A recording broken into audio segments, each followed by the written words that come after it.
Você enxerga bem? Qual foi a última vez que você foi ao oftalmologista? Além dos problemas normais de visão cansada, miopia, astigmatismo, hipermetropia, acidentes domésticos, de automóvel, uma simples bolada ou um cisco podem trazer problemas de visão.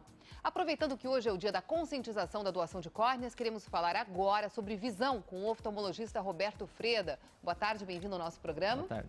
Participe da entrevista com ele. Doutor, eu gostaria de fazer a primeira pergunta hoje. O que mais leva as pessoas a precisarem de um transplante de córnea? O transplante de córnea, a causa principal é o ceratocone, que é uma doença que a córnea fica afinada, ela fica muito curva e causa um aumento de miopia e de astigmatismo que inviabiliza a visão. Mesmo com óculos, a pessoa não consegue enxergar bem. Então, o ceratocone é a principal causa. E esses acidentes domésticos? Também, os acidentes, mas sobretudo os acidentes automobilísticos. Eles são uma causa muito importante da chegada desses pacientes nas urgências, nas emergências, pacientes com laceração de córnea, principalmente pelo não uso do cinto de segurança. Agora vamos à primeira pergunta aqui no nosso telão. A minha pergunta é a seguinte: se qualquer pessoa pode ser doadora de córneas? Na realidade, existem algumas situações em que a pessoa não pode doar a córnea. Por exemplo, uma infecção, uma hepatite, uma infecção generalizada, aí a pessoa não é doadora de córnea. Então, não são todas as pessoas que podem doar a córnea. Agora, é importante também que as pessoas digam em casa que querem ser doadoras. Né? Isso é fundamental, Cristina, porque hoje a maior causa de negativa de doação de córnea é exatamente a negativa familiar. A família não autoriza a doação. E no nosso estado hoje nós poderíamos ter um número muito maior de transplantes realizados se não fosse essa causa importante que é a negativa familiar. Quantas pessoas hoje estão na espera por um? 465 pessoas estão hoje na espera de transplante de córnea. E quantos a gente consegue realizar assim anualmente? No ano passado nós conseguimos fazer 918, mas sempre estão entrando pacientes na fila. E é importante que as pessoas entendam isso, que às vezes o número de pacientes que estão entrando é muito grande também. E é possível, isso que é importante que as pessoas se deem conta como sociedade, né, que nós podemos realmente diminuir ainda mais essa fila de espera. O ano passado, com as ações, principalmente de campanhas de doação, a gente conseguiu aumentar em 24% o número de doações de córnea. E o nosso desafio realmente é esse, né, zerar a fila, né, o nosso sonho é esse, de não ter mais pacientes esperando na lista de espera de transplante. Mais uma pergunta? Existem casos que podem acelerar o transplante de córnea passando à frente na lista de espera? Uma coisa muito boa é que a fila ela é única, não existe como passar na frente. A única possibilidade de um paciente fazer um transplante mais cedo é se houver uma iminência de perfuração da córnea.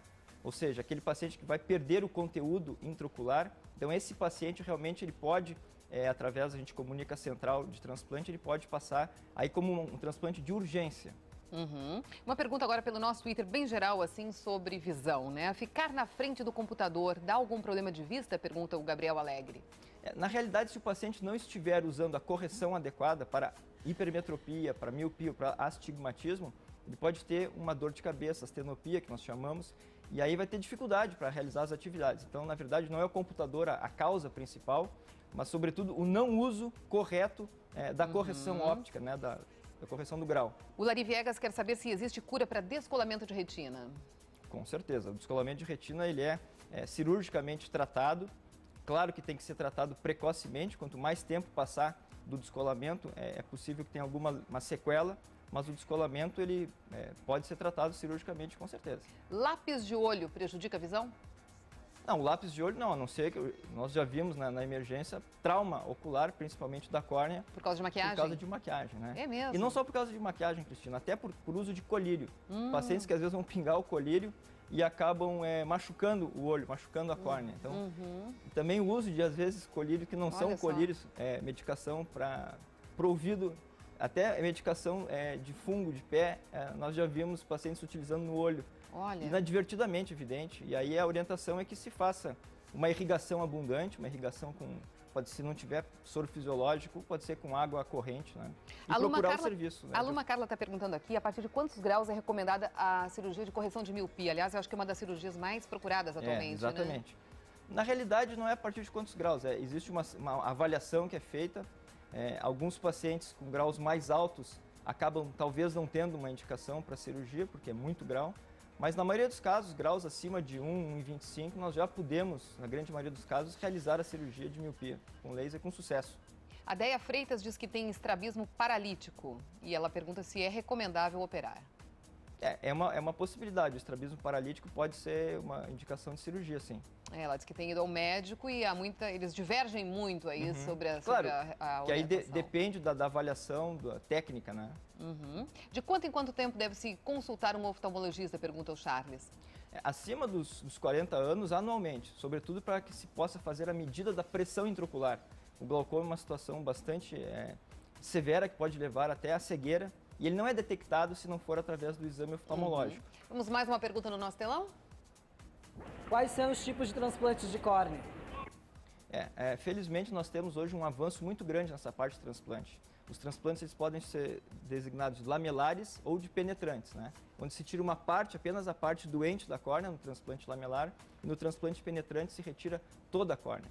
Então, são os dois tipos de transplante que nós fazemos e no Hospital Banco de Olhos, né, o nosso setor lá de transplante de córnea conta hoje com 27 médicos cadastrados. Nós temos uma equipe muito grande realmente no hospital, onde eu sou o coordenador e é uma satisfação que a gente possa levar à população essa possibilidade de enxergar bem. Doutor, muito obrigada por ter vindo ao Jornal do Almoço. Uma ótima tarde para o senhor. Obrigado.